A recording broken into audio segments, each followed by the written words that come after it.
Good afternoon. You're listening to the Financial Freedom Hour. This is John Brinkley. You are listening to KDUX Web Radio, broadcast live from Richland College in Dallas, Texas. We are the voice of Richland College. The Texas Tenants Union is a Dallas-based nonprofit organization devoted to empowering and advocating on behalf of tenants. They monitor state legislation and make proposals for changes to laws that will better protect tenant rights. If you are having trouble with your landlord or worry that you might, you should attend the union's weekly tenant rights workshop held on Wednesday nights at 6:30 at 8035 East R.L. Thornton Freeway, Suite 535, near the intersection of Jim Miller Road and I-30. Sandy Rollins is the director of the Texas Tenant Union and has devoted most of her adult life to helping tenants in the Dallas area. She started as a VISTA volunteer working for the Bodark Patriots, a grassroots community advocacy group formed in 1972 to lobby for the needs of the working class people of East Dallas. It took its name from the hard, thorny native trees, also known as the Osage orange tree, that develop large inedible fruit, also known as horse apples. Memorably, one of its leaders dumped a box of cockroaches onto the floor of the Dallas City Council chambers during a meeting to dramatize the plight of residents of pest-infested slums in East Dallas. When the Dallas Council proposed making tenants responsible for pest control, the Patriots proposed a rat relocation program which involved capturing rats from infested tenant units and releasing them into neighborhoods where council members lived. The council decided not to go with the plan after all. Although best known for its guerrilla theater, the organization provided for a wide range of social services that are hard to find today. They started the first community development corporation in Dallas called Common Ground in 1982.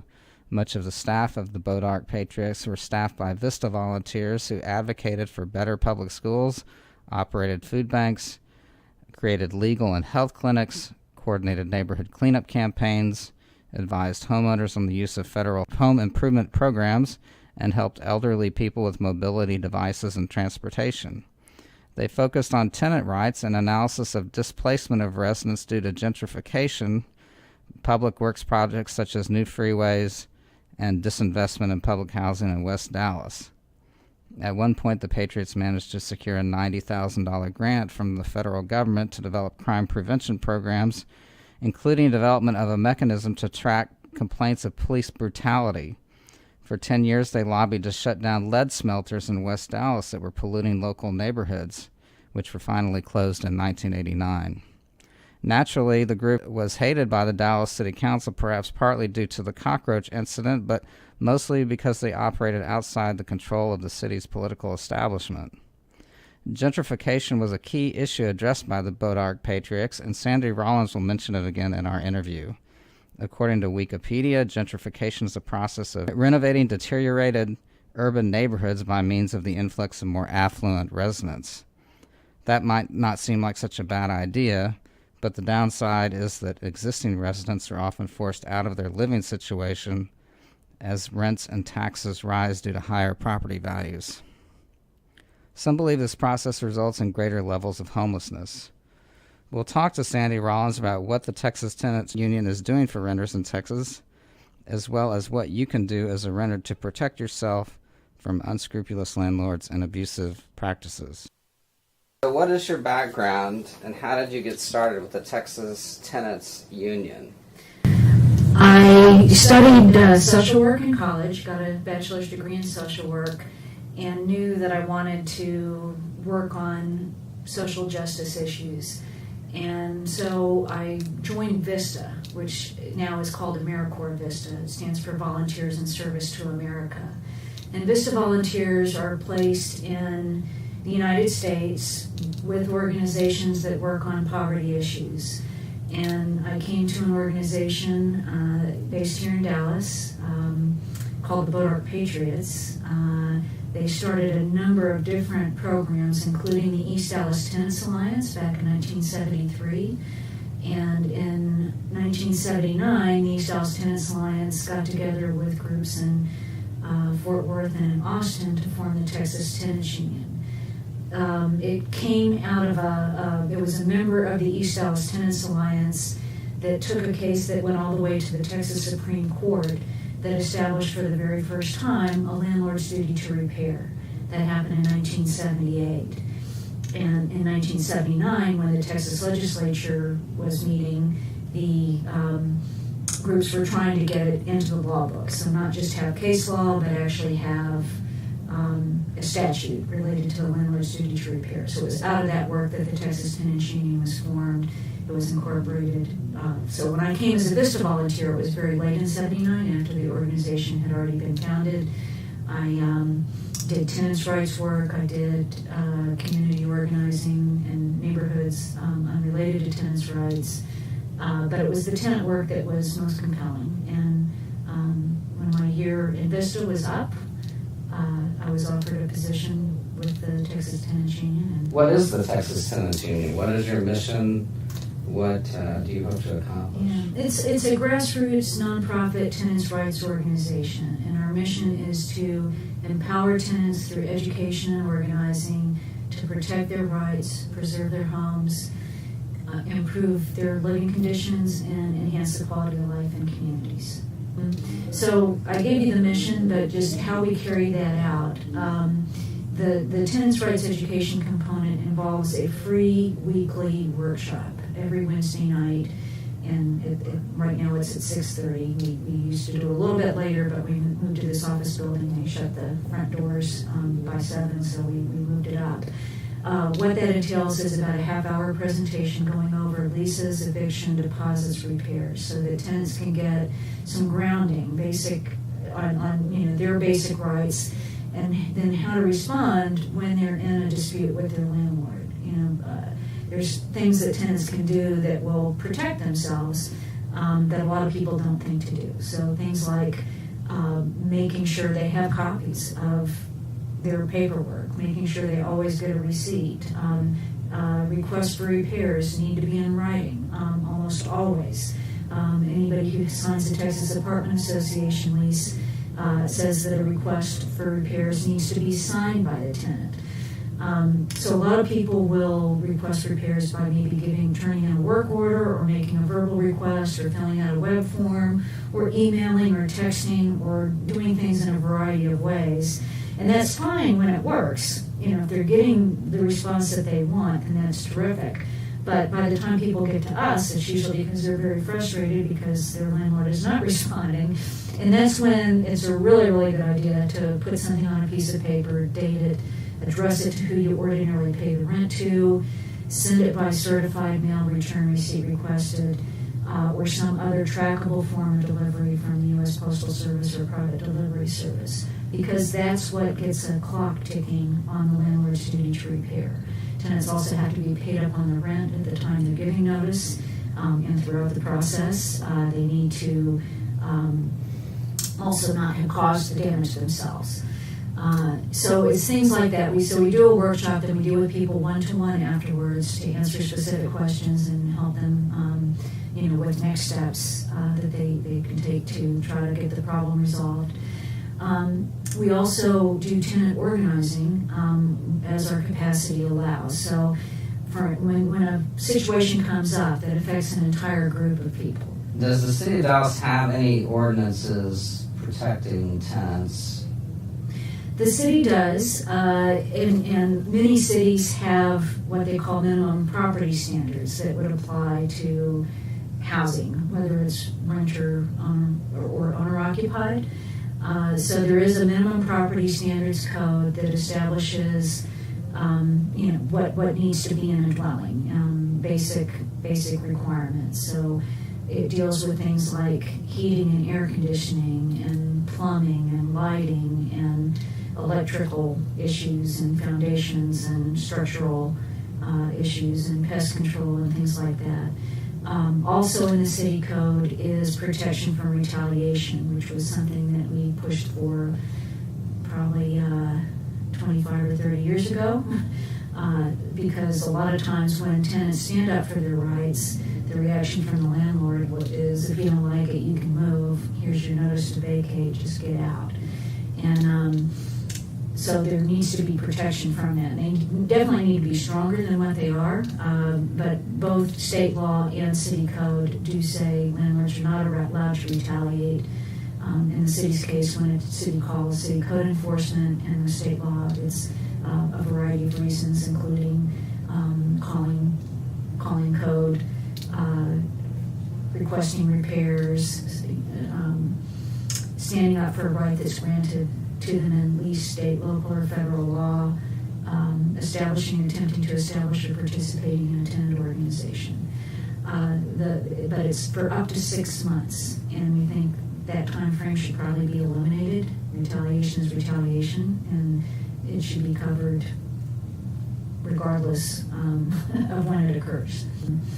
The HMK tenants in West Dallas, who throughout the end of 2016 throughout 2017 were fighting displacement from single-family homes owned by HMK Realty, where they had received a 30-day notice that all the properties were going to close. And it was a long, stressful, scary battle to try to get an equitable solution there. How many tenants need to be involved, and kind of what are the logistics involved in tenants organizing? The logistics are an issue that affects more than one person, where it's useful to get a group together. And I think there are opportunities all over the place each and every day. And we have limited capacity because we're not a well-funded nonprofit, but we could easily have an organizing staff that would not be idle in the city, because there's issues throughout the city. And we have actually worked with groups that are organized, that they have a social component. They'll do holiday programs. They'll do Mother's Day luncheons. They will do community-wide yard sales, for instance. And there's actually an organization, it's a resident council in a senior apartment complex, where they do the yard sale as a fundraiser. So they'll sell tables for like $5 or $10 for people to come and get rid of their unwanted books and records and CDs and kitchen stuff they don't use anymore, whatever. Some will do crafts. And, so the tenant organization or resident council gets the fee and for the table, and then the people get to make a little bit of money and help with these outrageous rents and utility bills and other life expenses. So how has social media kind of changed your situation here? Does it facilitate what you're trying to accomplish? Do you try to leverage it in some way? How does it impact your model? Well, I think we're able to reach more people definitely through our Facebook page. We've got a Twitter account that it took me a while to start using it, and it's not quite as established as our Facebook page is, but I think people do use Facebook a lot, and they'll see, they'll be better informed about tenant issues via Facebook, and people will contact us via Facebook as well when they're having a problem. So it's expanded our reach and hopefully expanded the ability to share information and help inform people of tenant issues and tenants' rights. You mentioned exorbitant rents, and rents in Dallas have increased fairly dramatically in the past few years. Mm-hmm. What has been your experience with that? How does that impact your ability to help people? Does it bring you more clients? Does it make it more difficult for clients to negotiate with landlords because it's hard to find affordable housing in Dallas? It is hard to find affordable housing in Dallas, and the morning news is reporting that rent increases should be slowing. We still have people coming to us where they've somebody questioned the other day about a $600 increase and wanted to know if that was allowed. And of course, there is no rent control in Texas, meaning landlords can go up on the rent as much as they want, provided it's not a subsidized place, but it might have some rent controls on it, provided that they're not in violation of the lease contract and that they're giving proper notice. But and that they're not retaliating or discriminating. So it shouldn't be used as a tool to punish or to discriminate. But it's if the market is such that they think they can make more money by going up on the rents, and maybe some people will move, but there's somebody else behind them that's willing to pay that much more, landlords will definitely raise the rent. But aside from the rent increases, we've seen an explosion in extra fees, standard monthly extra fees. So a pest control fee, an administrative fee on a utility bill, a community fee, a fee for mandatory valet trash pickup. They just seem to get more and more creative with fees to pile on, and people are definitely struggling to cover the rent and cover the utilities and cover these extra fees that seem to have no end. The most recent one was a property that's charging a fee for package delivery. So even if you're not ordering things online or getting a lot of things through the mail, this is a fee that they're tacking on to just the cost of the space. Parking fees is another one. And there's so many abusive practices, it seems like, when it comes to parking and towing. So there was a non-English speaking woman who came to me and said that she was required to pay $50 for the first resident parking fee and then $35 for the additional vehicle. This is each and every month, and if she refuses to pay and she doesn't get the sticker, and the car will be towed. And there's so many practices like that that really need to be reined in. So what laws would you, if you could make changes, what would you recommend the legislature change? We have a long list of things that we think, a long list of things that need to be done to protect tenants in the state and to make things more fair. I'll give you the entire list, but reining in the fees and the fines that landlords just pull out of their hat. There was a woman in here last night who she received a fine of $200 because her daughter came to pick her up and was not in a legitimate parking space. The daughter did not park the car. She was in the car, behind the wheel, with the car running as the tenant was getting in to go to a doctor's appointment. And the manager comes by and you can't park there, and takes a picture of the car and the license plate, and they try, we're just here for a moment and we're leaving, and but things escalated and she gets a $200 fine, and because she refused to pay it, now it's gone to $400. And so one of the things that we find really objectionable is the Texas Apartment Association lease, which is the most widely used contract if you're in an apartment complex, has a provision that says any money you pay us for rent can be applied to outstanding charges before we apply it to rent. So what they can do in this situation, or what they appear to have done, is to say, we got your rent, but we took the $200 fine off of it, or well, actually, they didn't explicitly say that, but they have given her a lockout notice, threatening to lock her out, which you can do for non-payment of rent, because she refuses to pay this thing. This is employed a lot with fines as well as late fees. So somebody will pay rent in full. They might even pay it on the third of the month, which is often the last day for payment before a late fee gets charged. But they'll put it in a drop box after hours, and because the landlord doesn't get it until the next day, the landlord considers the rent late. The tenant thinks they've paid on time, perhaps. The landlord doesn't necessarily come to them on the 4th and say, hey, you owe the initial late fee. They might wait a few days, and then as late fees accumulate, and then say, you owe this.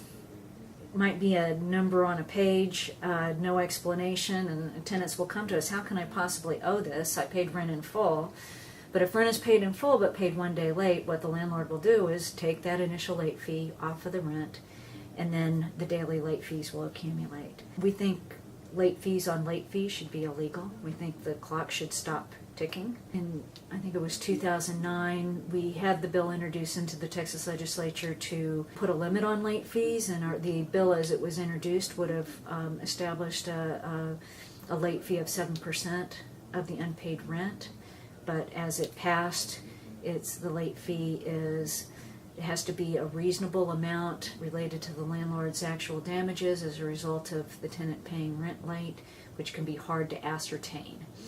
And so pretty much the judges will go with whatever's in the contract. If the tenant's, it's a $50 or $75 or $100 initial late fee, and then a 10 or a 15 daily late fee after that, those are the kinds of charges that we see. Kicking people while they're down. The rents are high enough, and then you put all the various other mandatory monthly charges on top of that, and then you put late charges on top of that, and people's wages are not going up in line with these rent increases. And definitely people on fixed incomes. If you are elderly or disabled and you have a Social Security or SSI income, it's extremely difficult.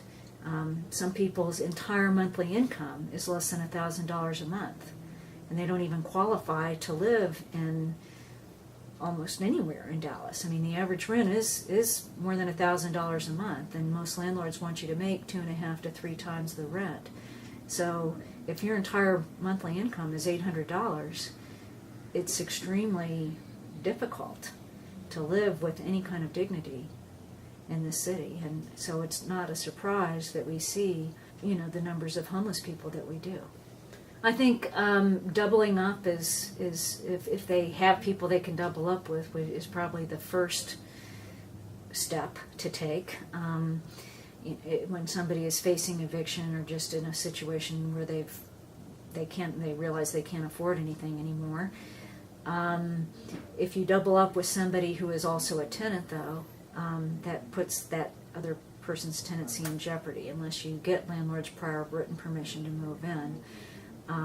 It can be, that could be a difficult situation to put the person you're doubling up in. You see, we've had a food bank here for a while, but I think the demand on food banks is probably pretty high. People, they might turn over almost, their entire monthly income to keep the roof over their head between the rent and the utilities, and then there's only so much left to buy food and to buy medicine and if they have a car, to keep the car running, or if they don't have a car, to take public transportation to where they need to go. And so they're going to rely on a food bank in the meanwhile. I think people suffer.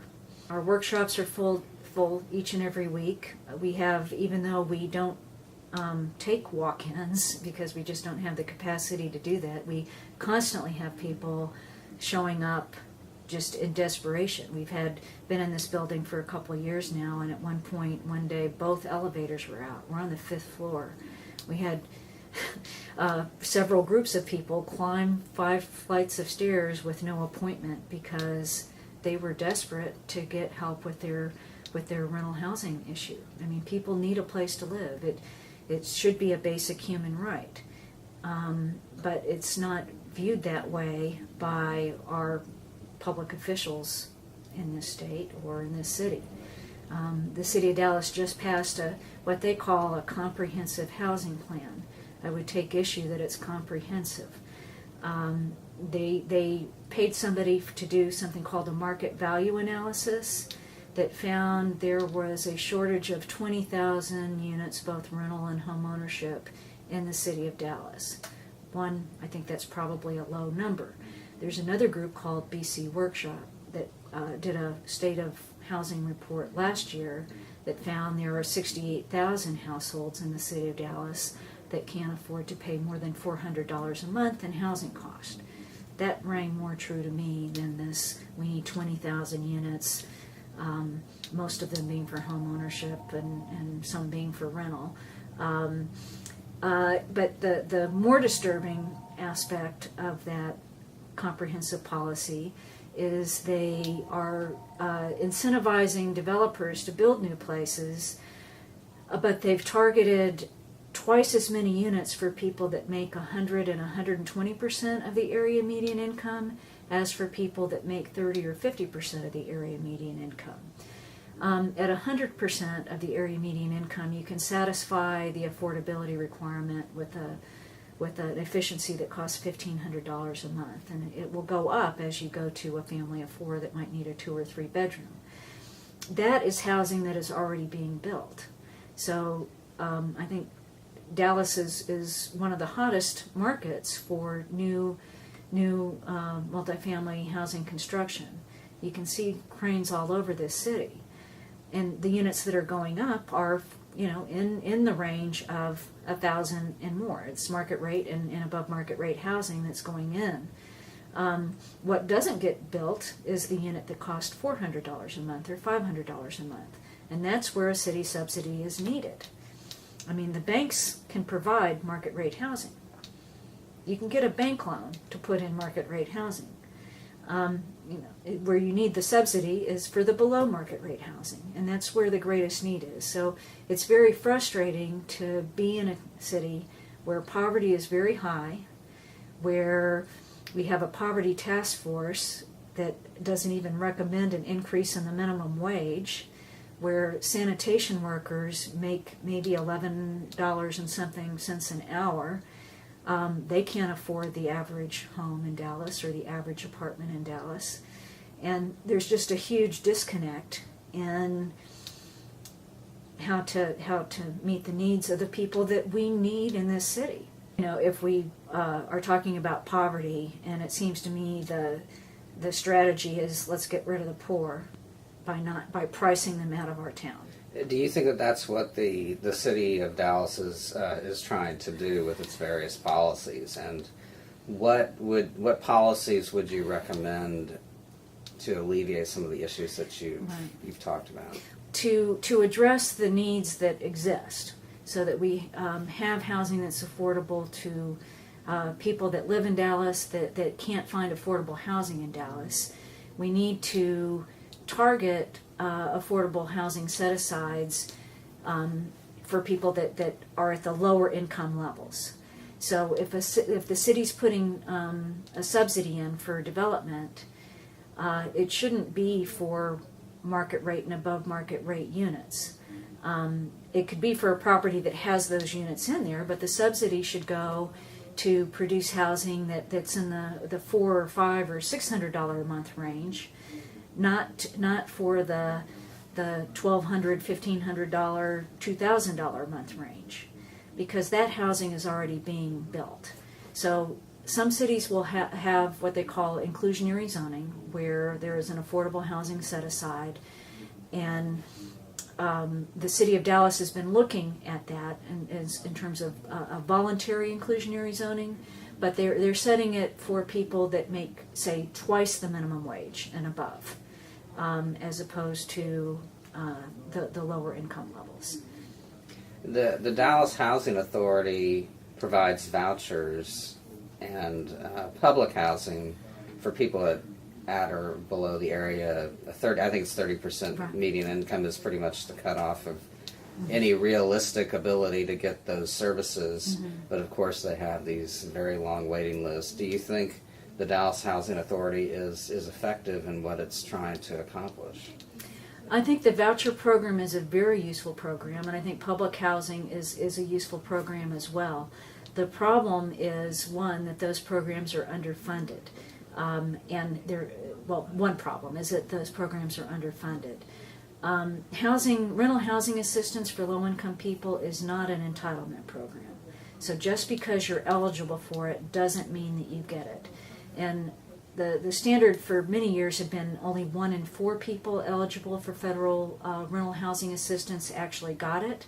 I've seen something fairly recently that it's gone to 1 in 5. So one issue is there are a lot of people who need it that don't have it. The other issue is that just because you have a housing voucher doesn't mean that you're going to be able to find the landlord willing to accept it. And again, there are many states and quite a few cities around the country that prohibit discrimination based on source of income, which generally includes having a federal housing voucher. But the city of Dallas does not, except for in a very narrow way. They passed an ordinance a couple years ago that said that for landlords that get city subsidies, they have to accept voucher holders. However, it'll be a defense if at least 10% are occupied by voucher holders. And there's certain other subsidized stock where landlords are not allowed to say, we don't take voucher holders. I mean, they can still screen for suitability, but they can't just say, we're not taking your voucher. So voucher utilization is a big problem. And, it's really hard when people finally, they think, oh, I've got a voucher, my life will be easier. And then, they hunt and hunt and hunt and can't find the landlord willing to take it, or they end up living someplace they really don't want to be just out of desperation because they're about to lose it otherwise. So I think we need non-discrimination against voucher holders. That's something that could be done at the federal level. The National Fair Housing Act could add that as a protected class. They haven't done it yet. I think that would be a useful thing to do. When the city of Austin passed an ordinance to protect against discrimination based on source of income, including voucher holders, in December of 2014. In January of 2015, when the state legislature started meeting, the state passed a law saying cities and counties are not allowed to do that. It has a solution, but it's not been implemented. The other point I want to make about housing fairness generally, so low-income rental assistance is not an entitlement. However, if you are a wealthy homeowner, the mortgage interest deduction is. You don't have to wait in a line or have your name come up on a waiting list in order to take the mortgage interest off of your income taxes each and every year. And most wealthy homeowners don't view that as having a housing subsidy, but of course it is. It's money not going into the U.S. Treasury in order to facilitate home ownership. And again, I don't think there's anything wrong with facilitating home ownership, but there needs to be fairness in federal housing policy. And we shouldn't pretend that wealthy homeowners don't get a housing subsidy and that low-income renters that have a Section 8 voucher or live in public housing are the only ones benefiting from federal housing policy. I think tax policy generally is very skewed towards the very wealthy. What are the most important laws that affect tenant rights in Texas? So there actually is a repair and deduct provision in the Texas Property Code for Texas tenants. It's something our organization worked on in 1989. So the original landlord's duty to repair passed in 79. 10 years later, we got repair and deduct included. But it has practical limitations. I was hoping it would be more useful than it has been.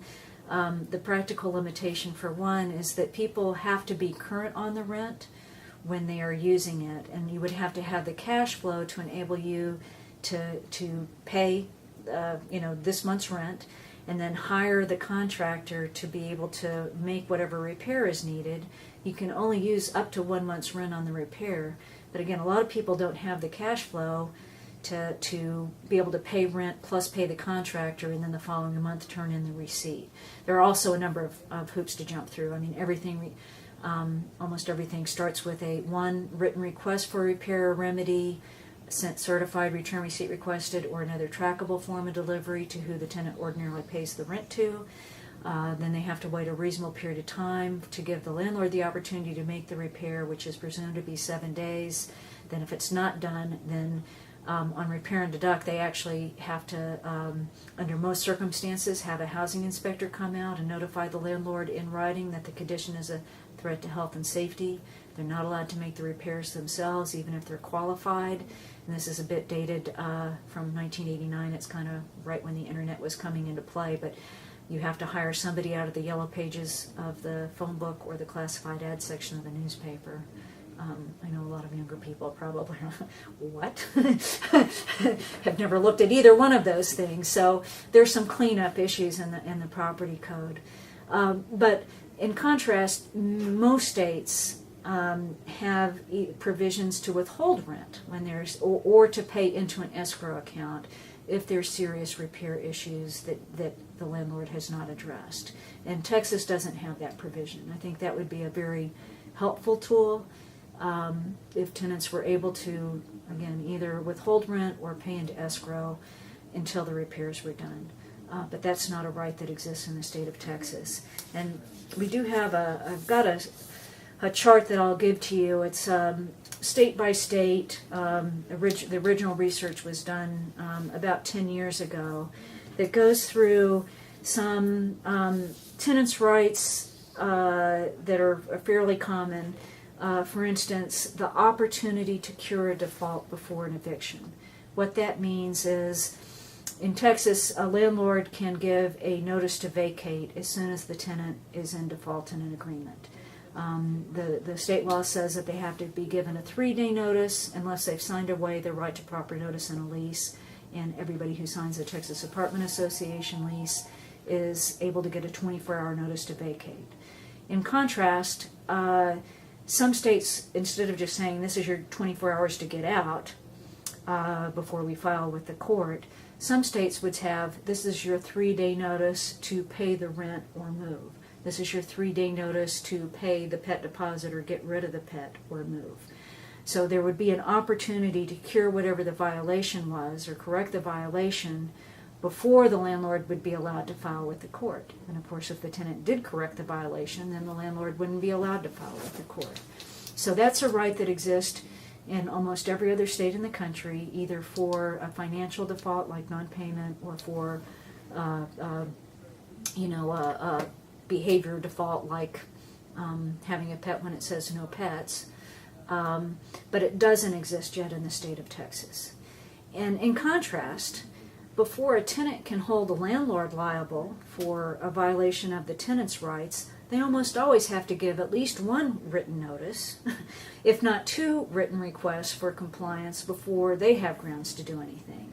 So it's a very unequal system. Another one that a lot of people assume that a landlord has to give a written notice before they enter your home. They don't in the state of Texas. The Texas Apartment Association lease has a whole section on on landlord entry, and it says we can come in while you're there. We are our agents to do this, that, and the other. We can come in while we're not there to do this, that, and the other.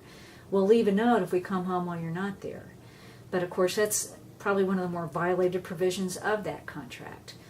So a notice before entry law would be just bringing Texas tenant landlord law into the 1970s.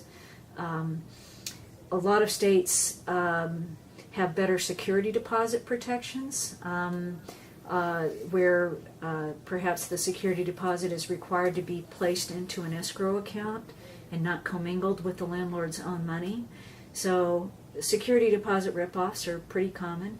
People will clean and fulfill the lease contract and dot every I and cross every T, and then not only do they not get a deposit back, but they get a bill saying you owe us for this over and above the amount of the deposit. And it's tenants in Texas do have the right to sue for 3 times the amount that's wrongfully withheld, plus $100 plus court costs and attorney's fees if their deposit has been unlawfully kept.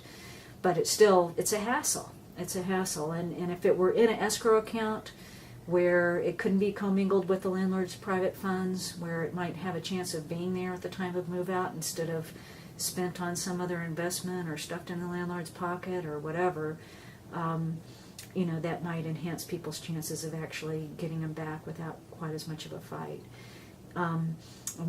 Since I'm talking about deposits, there are some basic things that tenants should always do in order to protect their deposit. One would be to do the check-in, check-in list when they first move in.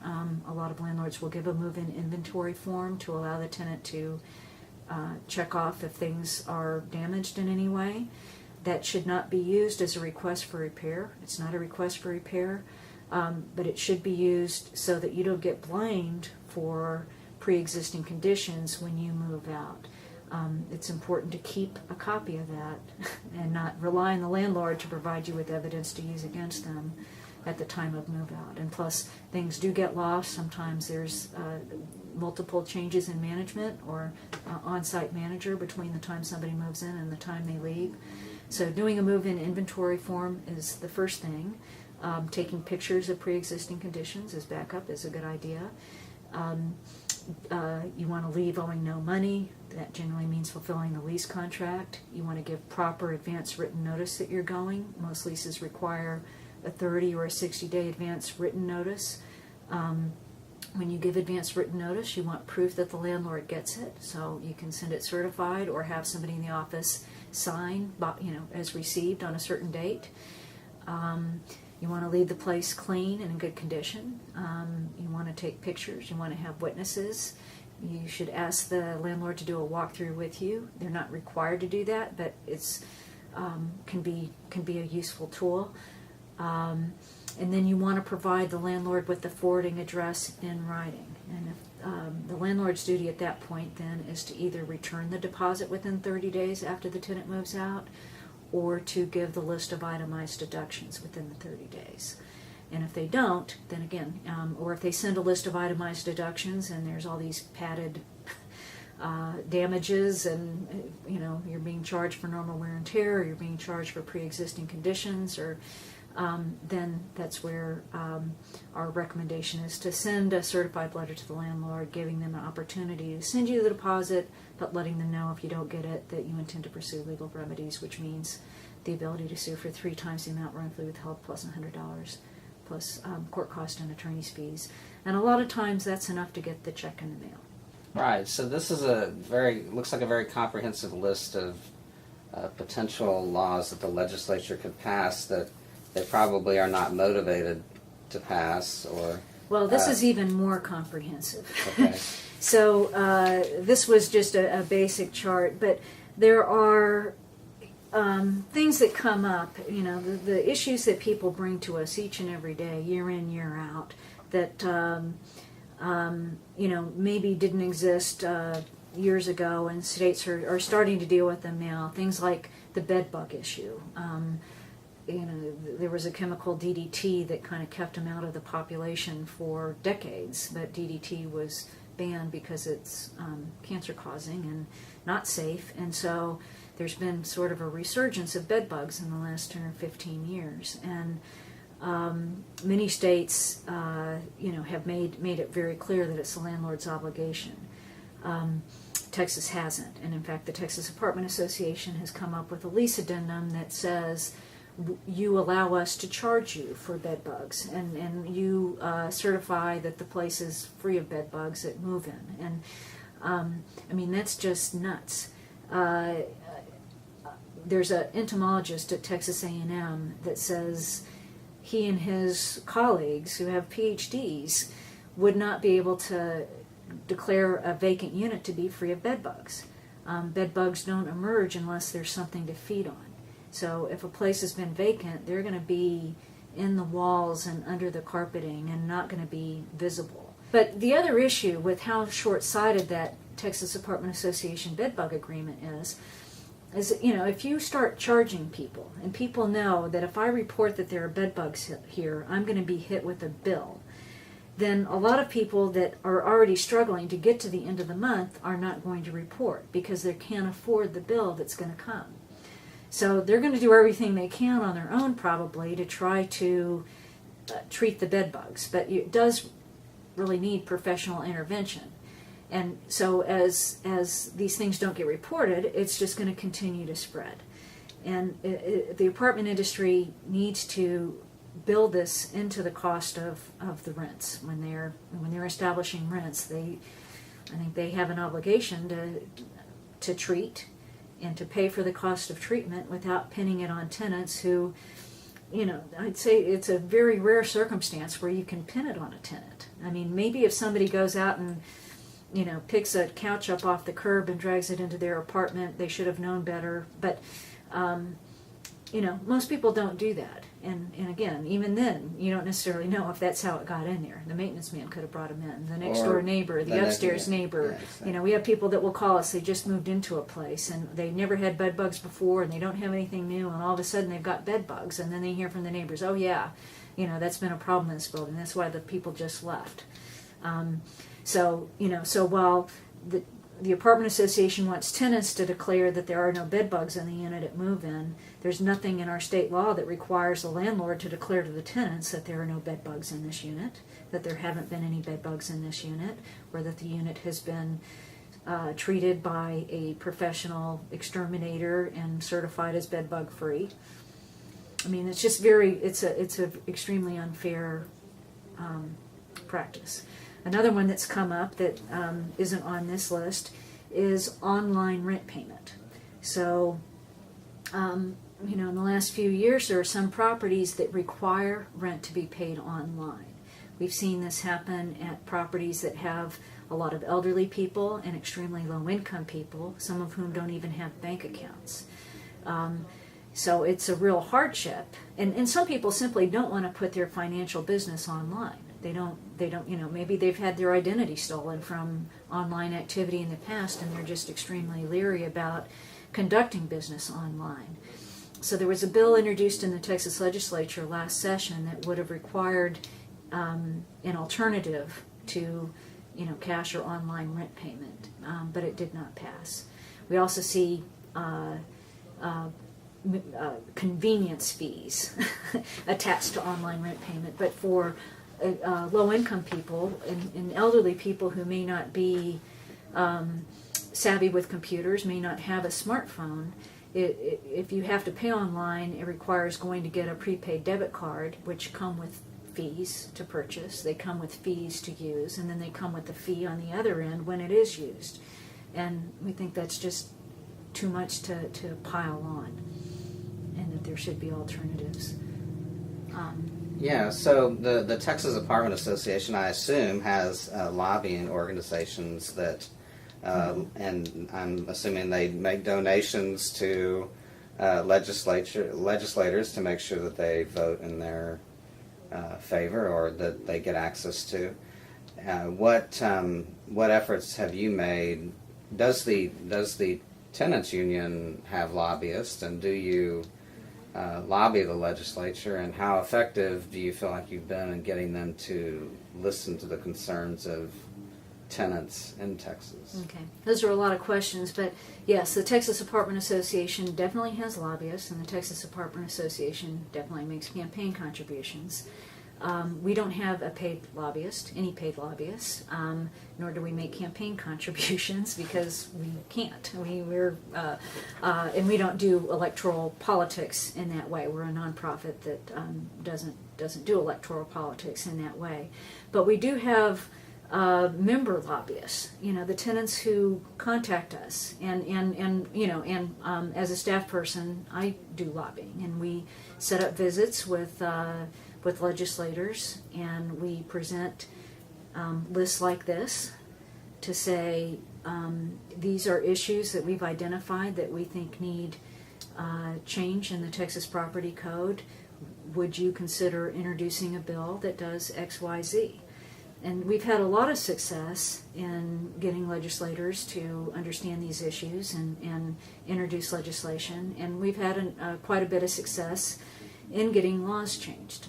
So as I mentioned at the beginning, the establishing the landlord's duty to repair was out of the work of this organization. Getting repair and deduct was out of the work of this organization. Getting a limit on late fees, as weak as it is, was an issue we worked on. Getting protection from retaliation and getting that expanded to include attempting to establish or participating in a tenant group, was a law that came into pass that we asked to be filed. Establishing a tenant's right to a complete copy of their lease within 3 days of signing.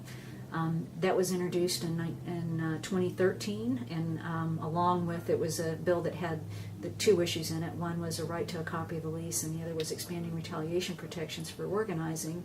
And it got vetoed by Rick Perry, even though it had bipartisan support. It had a Republican sponsor in the Senate and a Democratic sponsor in the House, and it got vetoed.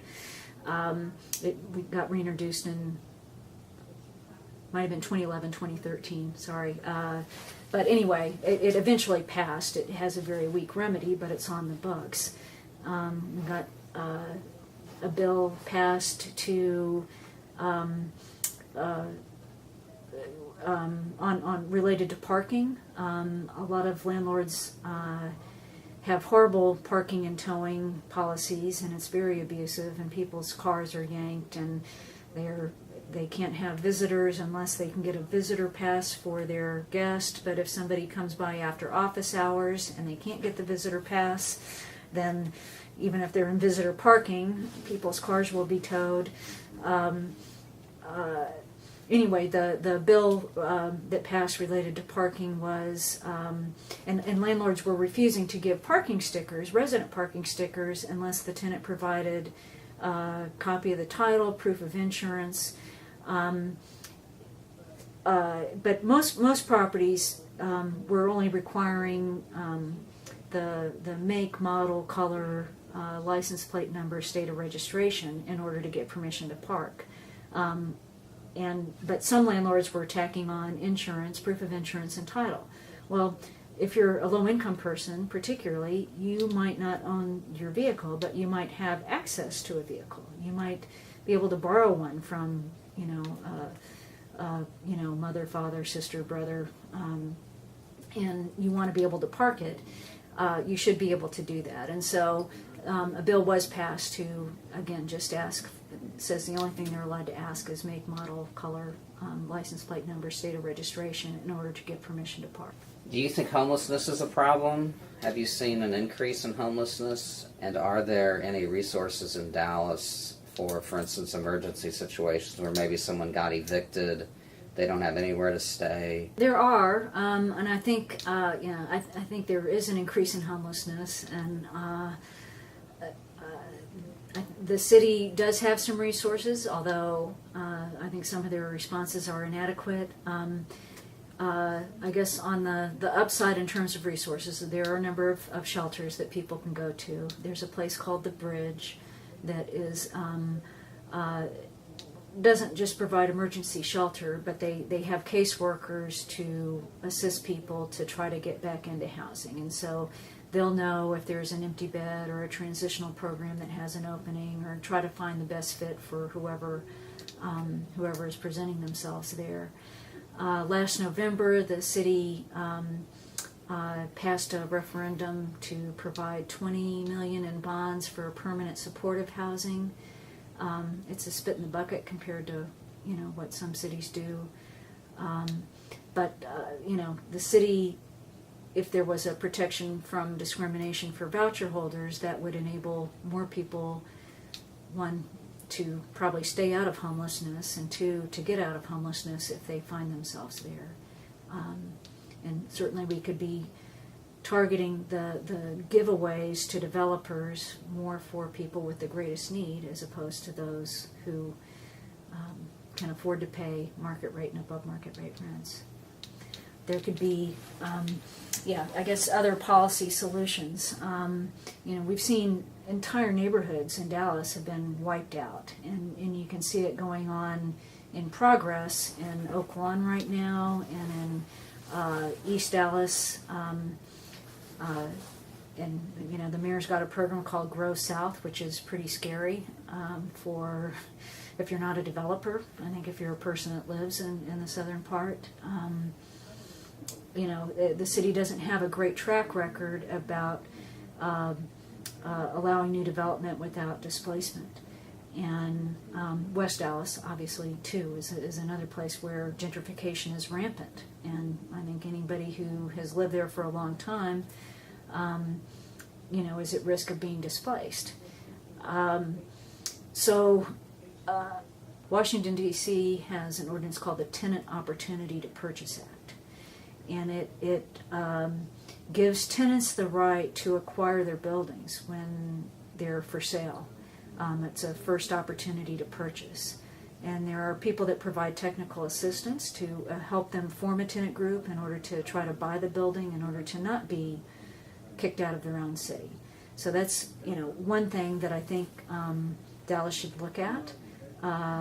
There was a bill in the last legislative session introduced by State Senator Royce West. It was Senate Bill 1202 that had that as a component, although in the state bill it was for single-family homes and duplexes as opposed to for apartment complexes. But, wanted to introduce the concept, and of course it didn't pass. The other is notice and relocation assistance. And I don't see that as being the total solution, because really we don't want to just kick people out. But in the event that if they do have to move, right now, anybody who signs a Texas Apartment Association lease, even if they've got a term on it, can be kicked out with a 30-day notice. They have buried into this 8-page document a provision that says, in the event of closure where we're not going to use it as rental housing for 6 months, we can give you a 30-day notice. It also says in the event of a catastrophe, we can give you a 5-day notice. So there were landlords in Houston that were giving 5-day notices after Hurricane Harvey that were closing and you need to get your stuff when people were still evacuated. And we've certainly, we've seen it utilized in gentrifying neighborhoods here. We're ready to redevelop, get out. And that is that should be illegal. It's extremely unfair, and it should be illegal. And of course, a lot of the places that are being torn down for redevelopment are the older, more affordable apartment complexes that have people that don't have a ton of money. I'm sure a lot of people would have money invested and set aside and savings piling up if they could, but when they're struggling to pay these high rents and pay the utilities and pay all these extra fees and trying to get to the end of the month, a lot of people simply don't have the money to move on, and it puts people into homelessness when landlords do this. Grow South, you said is pretty scary. What about it do you find it's one of the mayor's kind of signature policy initiatives, right? So you apparently have a very unique perspective, and can you share that with us a bit about Grow South? Yeah, because I'm not sure how unique it is, but I think if you talk to people who live in the southern part that aren't wealthy, I'm sure many would share concerns about displacement. Now, I know that there's people that want investment in their communities, but investment in their communities is not the same as kicking people off the land that they've been living on. So in Oak Cliff, for instance, right now in Bishop Arts, you're seeing a lot of new development going up. Some of that is funded through the tax increment financing district funding. The stuff that's going in is not is different in style and density than what used to be there. So the people who live in the single-family homes and the duplexes and the smaller apartment complexes that are maybe 2 stories are all very, very vulnerable. The people who are renting that have no control over the land that they're on, even if they've been there for decades, and some of them have, are all very, very vulnerable. There's a block of West 8th Street that a couple months ago, a new owner bought it about a year ago, a company out of Minnesota, and they went to the City Plan Commission with an application to replat the block. So it wasn't a zoning change. I'm not sure what the public notice requirements are on a replat, but this is a lovely tree-lined street with duplexes and fourplexes and very small apartment complexes, like 6 to 18 units maybe. The replat application wanted to make 2 parcels out of it, rather than there's probably, I didn't count the lots, but there's probably 20 lots maybe on that block. but it would be turned into, a big plot instead. And, adjacent to that is a 4-story development going up. The rents on the block, I did some door knocking out there to let people know the application, there was going to be a hearing on it later that week, and to go to the Plan Commission meeting, although the application ended up being pulled at the last minute, so this hasn't happened yet. But anyway, in talking to the tenants, a lot of them had been there for decades, and some of them were paying, say, $650, $750 in rent. You know that what would come to replace it would not likely have $650 and $750 a month rents. And so, plus what's nice about that community is being destroyed. Yeah, so there needs to be, we've got a list of recommendations that we presented to the city when they were doing the affordable housing plan. And, part includes notice to tenants who are living in the affected property. So if there's a zoning change right now, homeowners will get notice of a zoning change. Tenants might notice a sign that's gone up, but there's no direct notice to the tenants that say there's going to be a hearing before the Plan Commission or a hearing before the City Council on such and such a day, and you can come give input.